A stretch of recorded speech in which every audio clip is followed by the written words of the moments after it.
दर्शकों, मैं फिर आपके लिए मंगल ग्रह से संबंधित ज्योतिष से सूत्र लेकर आया हूं। आप इन्हें सजो लीजिएगा, कहीं लिख लीजिएगा और याद कर लीजिएगा। कुंडली जन्म में भी काम आएंगे, स्वयं के लिए भी काम आएंगे और आगे हमेशा जीवन में जब भी आपको इनकी जरूरत पड़ेगी ये आपके साथ खड़े मिलेंगे। प्रिय दर्शकों, अगर आपने इन्हें कहीं नोट किया हुआ है।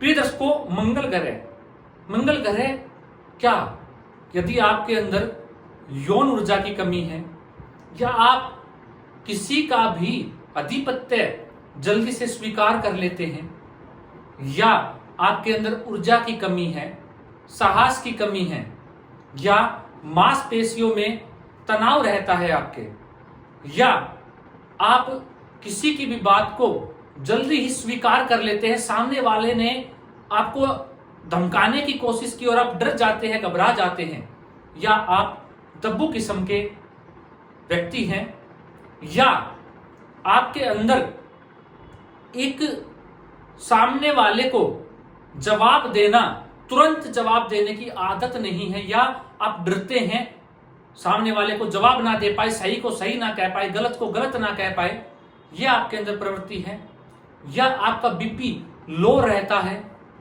या आपके साथ दुर्घटना होती रहती है, तो ये सब कमजोर मंगल की निशानी है।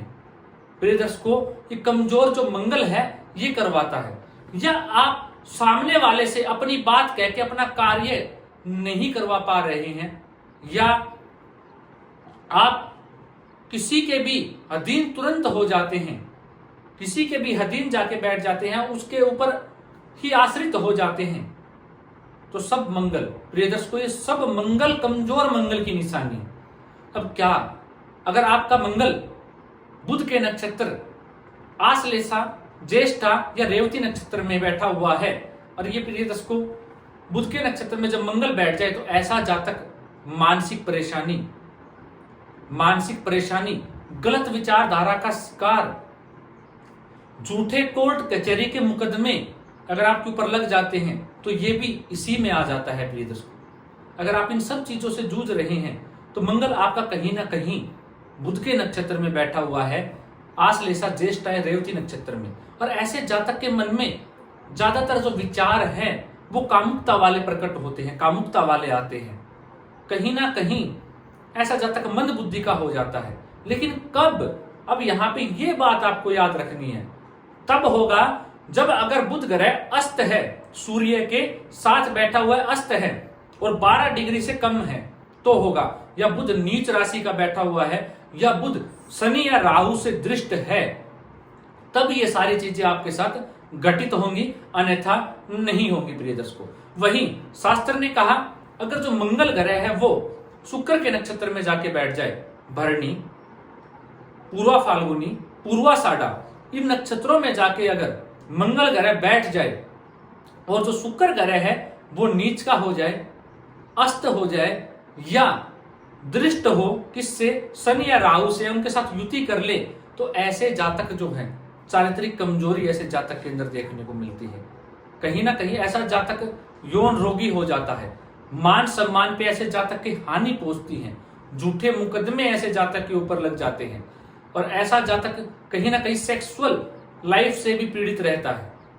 प्रिय दर्शकों, अगर ये चीजें आपकी कुंडली में है, मंगल इन नक्षत्र में बैठा हुआ है, तो इन चीजों से आपको जूझना पड़ेगा। वहीं अगर जो मंगल ग्रह है वो शनि के नक्षत्र में जाके बैठ जाए, पुष्य, अनुराधा, उत्तरा भाद्रपद नक्षत्र में जाके अगर आपके मंगल बैठ जाए और शनि कैसे हो, पीड़ित हो जाए, अस्त हो जाए, या दृष्ट हो जाए, राहु से दृष्ट हो जाए, या सूर्य से दृष्ट हो जाए, या नीच के हो जाए शनि ग्रह, तो ये सब चीजें आपको देखने को मिलेगी। क्या ऐसे जातक मंगल सूर्य शनि के नक्षत्र में बैठे और शनि पीड़ित हो जाए, तो ऐसे जातक के अंदर आत्महत्या करने के विचार उत्पन्न होंगे। कहीं ना कहीं ऐसा जातक सन की, जिसे हम कहते हैं ना, सन की विचारधारा का हो जाएगा। ऐसे ऐसे डिसीजन अपने जीवन में लेगा जो पूरे परिवार को तबाह कर देगा। गलत डिसीजन लेना, ऐसा जातक उग्र स्वभाव का हो जाएगा, किसी के भी नहीं मानने वाला ऐसा जातक हो जाएगा। दूसरों की बातों में आ जाना, दूसरों के अधीन आके कोई भी गलत कार्य अपने जीवन काल के अंदर करेगा। जोखिम उठाने से ऐसा जातक डरेगा। जोखिम ना ले पाना यह भी कमजोर मंगल की निशानी है। जोखिम उठाने से डरेगा, निर्णय नहीं ले पाएगा अच्छे। तो ये सब परेशानी जातक के जीवन काल में देखने को मिलती है। अगर आपके साथ ये परेशानी आ रही है तो उसका निवारण क्या है प्रिय दर्शकों, सटीक उपाय बताने जा रहा हूं आपको आज मैं, एकदम सटीक। ऐसा जातक रोजाना 3 बार हनुमान चालीसा का पाठ हनुमान मंदिर में जाके करे। कहां करे? हनुमान मंदिर में जाके 3 बार हनुमान चालीसा का पाठ करे। और मंगलवार के दिन 108 बार संकल्प लेके, कोई भी दृढ़ निश्चय अपने संकल्प लेके जो भी आपको कार्य करना है वो कार्य बोल के 108 बार मंगलवार के दिन हनुमान मंदिर में बैठ के हनुमान चालीसा का पाठ करें। ये एकदम सटीक उपाय है। मंगल ग्रह आपका अशुभ परिणाम देना आपको बंद कर देगा। सकारात्मक प्रभाव मंगल का आपके जीवन में आना शुरू हो जाएगा और इन सब चीजों से आप छुटकारा पा लेंगे। आजमा लीजिएगा प्रिय दर्शकों। ऐसे ही अद्भुत और अनोखे ज्योतिष सूत्र मैं आपके लिए लेके आता रहूंगा। हर बार जरूरी नहीं है प्रिय दर्शकों कि जो सूत्र लेके आऊं मैं आपके लिए वो पॉजिटिव ही हो। ये पॉजिटिव ही है। जीवन के अंदर मैं आपको एक बात बता देना चाहता हूं, जीवन के अंदर अच्छाई तो सभी के अंदर होती है, लेकिन जो बुराई है अगर उसको ठीक कर लिया जाए तो हमारा जीवन जो है बिल्कुल सुधर सकता है और हम उस मुकाम तक पहुंच सकते हैं जहां हम सोच भी नहीं पाते, उस मुकाम तक। तो जो बुराई है उसको ठीक किया जाए, अच्छाई तो हमारे अंदर है ही। तो जो ग्रह हैं, जो ग्रह ठीक है वो तो है ही। अगर कोई ग्रह बुरा परिणाम दे रहा है, अगर हम उसको ठीक कर लें, अगर हमारे संसार में शत्रु जो हैं वो ठीक हो जाएं, वो रहे ही ना, और जो रहे वो बड़े उच्च लेवल के रहें, उसमें भी अलग ही आनंद है। इस पे भी कभी कार्यक्रम लाके आपको समझाऊंगा। आज के लिए इतना ही जान दीजिए। मिलता हूं कोई नया अद्भुत कार्यक्रम लेकर। नमस्कार।